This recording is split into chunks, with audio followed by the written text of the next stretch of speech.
ಎಲ್ಲರಿಗೂ ನಮಸ್ಕಾರ. ಶ್ರೀ ಕನ್ಯಕಾ ಪರಮೇಶ್ವರಿ ಪುರಾಣ ಅಧ್ಯಾಯ 26. ನಾವು ಕಳೆದ ಅಧ್ಯಾಯದಲ್ಲಿ ಪಾರ್ವತಿ ದೇವಿ ಹೇಗೆ ಹುಟ್ಟಿದ್ರು, ಯಾರ ವಂಶದಲ್ಲಿ ಹುಟ್ಟಿದ್ರು ಅನ್ನೋದನ್ನು ತಿಳ್ಕೊಂಡ್ವಿ.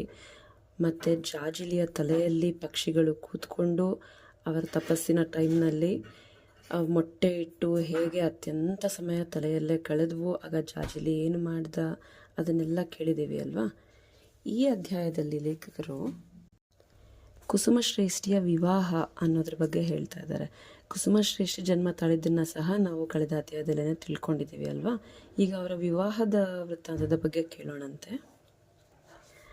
ಆಗ ವೈಶ್ಯರು, ಓ ಮಹರ್ಷಿವರ್ಯ, ಕುಸುಮಶ್ರೇಷ್ಠಿಗೆ ಮಹೇಶ್ವರಿಯಾದ ಪಾರ್ವತಿ ದೇವಿಯು ಏಕೆ ಜನಿಸಿದಳು?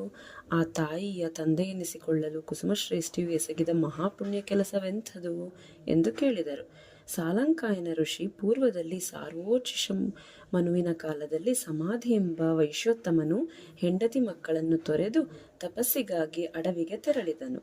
ಆ ವನಾಂತರದಲ್ಲಿ ತನ್ನ ಆಶ್ರಮದಲ್ಲಿ ಕುಳಿತಿರಲಾಗಿ ಬ್ರಾಹ್ಮಣ ಶ್ರೇಷ್ಠನಾದ ಓರ್ವ ಮುನಿವರ್ಯರನ್ನು ಕಂಡು ಆತನಿಗೆ ನಮಿಸಿ ತನ್ನ ವೃತ್ತಾಂತವನ್ನು ತಿಳಿಸಿದನು. ಅಧಿಕ ತೇಜಸ್ವಿಯೂ ಮಹಾಮುನಿಯೂ ಆದ ಸುಮೇಧನೆಂಬ ಆ ಬ್ರಾಹ್ಮಣನು ಆತನ ವೃತ್ತಾಂತವನ್ನು ಕೇಳಿ ಮರುಕಗೊಂಡು ಶ್ರೀ ಮಹಾವಿಷ್ಣುವಿನ ಮಾಯಾ ಪ್ರಭಾವ ವಿಷಯವನ್ನು ತಿಳಿಸಿದನು. ಸುಮೇಧನ ಉಪದೇಶವನ್ನು ಕೇಳಿದ ಸಮಾಧಿಯು ನದಿಯ ತೀರಕ್ಕೆ ತೆರಳಿ ಅಲ್ಲಿ 3 ವರುಷಗಳವರೆಗೆ ದೇವಿಯನ್ನು ಆರಾಧಿಸಿ ದೇವಿಯ ಸಾಕ್ಷಾತ್ಕಾರವನ್ನು ಪಡೆದನು. ದೇವಿಯನ್ನು ಅನೇಕ ವಿಧವಾಗಿ ಸ್ತುತಿಸಿ ಮೋಕ್ಷ ನೀಡಬೇಕೆಂದು ಪ್ರಾರ್ಥಿಸಿದನು. ಅಮ್ಮ, ನನಗೆ 101 ವಂಶಗಳೊಡನೆ ಮೋಕ್ಷ ದೊರೆಯುವಂತೆ ಪ್ರಸಾದಿಸು ಎಂದು ಕೇಳಿದನು.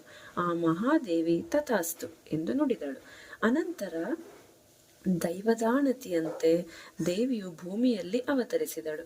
ಸಮಾಧಿ ಎಂಬ ವೈಶ್ಯೋತ್ತಮನು ದೂರ್ವಾಸ ಶಾಪದಿಂದ ಮಹಾತ್ಮನಾದ ಕಲಾರನಿಗೆ ಈಶ್ವರಾಜ್ಞೆಯ ಪ್ರಕಾರ ಮಗನಾಗಿ ಜನಿಸಿದನು.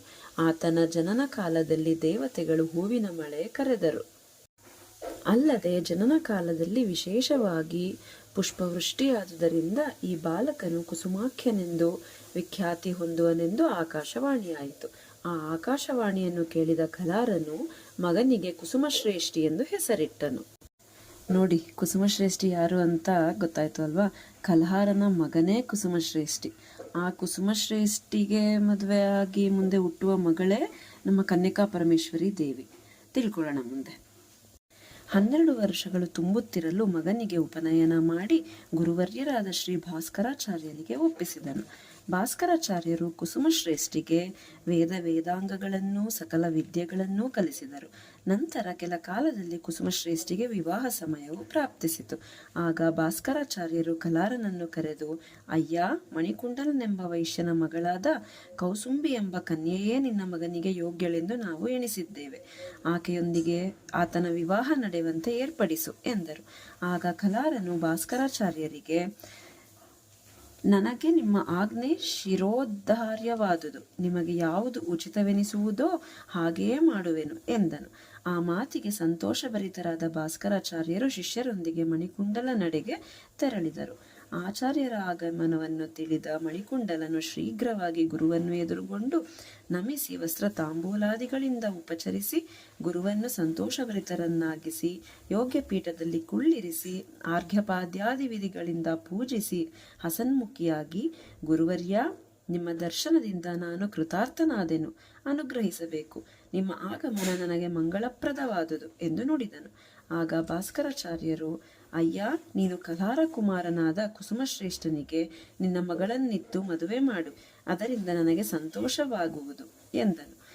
ಗುರುವಿನ ಮಾತುಗಳನ್ನು ಕೇಳಿದ ಮಣಿಕುಂಡಲನು ಹಾಗೆಯೇ ಆಗಲಿ ಎಂದು ಅಂಗೀಕರಿಸಿದರು. ಕೂಡಲೇ ವಿವಾಹವನ್ನು ನಿಶ್ಚಯಿಸಿದ ಭಾಸ್ಕರಾಚಾರ್ಯರು ತಮ್ಮ ನಿವಾಸಕ್ಕೆ ಮರಳಿ ನಡೆದ ವಿಷಯವನ್ನು ಕಲಾರನಿಗೆ ತಿಳಿಸಿದರು. ಅನಂತರ ಶುಭ ದಿವಸದಲ್ಲಿ ಶುಭ ಲಗ್ನದಲ್ಲಿ ಕಲ್ಹಾರನು ಬಂಧುಗಳೊಡನೆ ಬಂದು ತನ್ನ ಪುತ್ರನಾದ ಕುಸುಮಶ್ರೇಷ್ಠಿಗೆ ಮದುವೆ ಮಾಡಿದನು. ಅನಂತರ ಕುಸುಮಾಖ್ಯನಾದ ಆ ಶ್ರೇಷ್ಠನು ಕೌಸುಂಬಿಯೊಡನೆ ಸುಖದಿಂದಿದ್ದನು. ಆಗ ಬುದ್ಧಿಶಾಲಿಯಾದ ಕಲ್ಹಾರನು ಇಂದ್ರಿಯ ನಿಗ್ರಹ ಮಾಡಿ ಗುರುಪದೇಶವನ್ನು ಪಡೆದು ತಪಸ್ಸಿಗಾಗಿ ವನಕ್ಕೆ ತೆರಳಿದನು. ಪವಿತ್ರವಾದುದು, ಕಲಿದೋಷ ನಿವಾರಕವೂ ಶುಭಪ್ರದವೂ ಆದ ಆ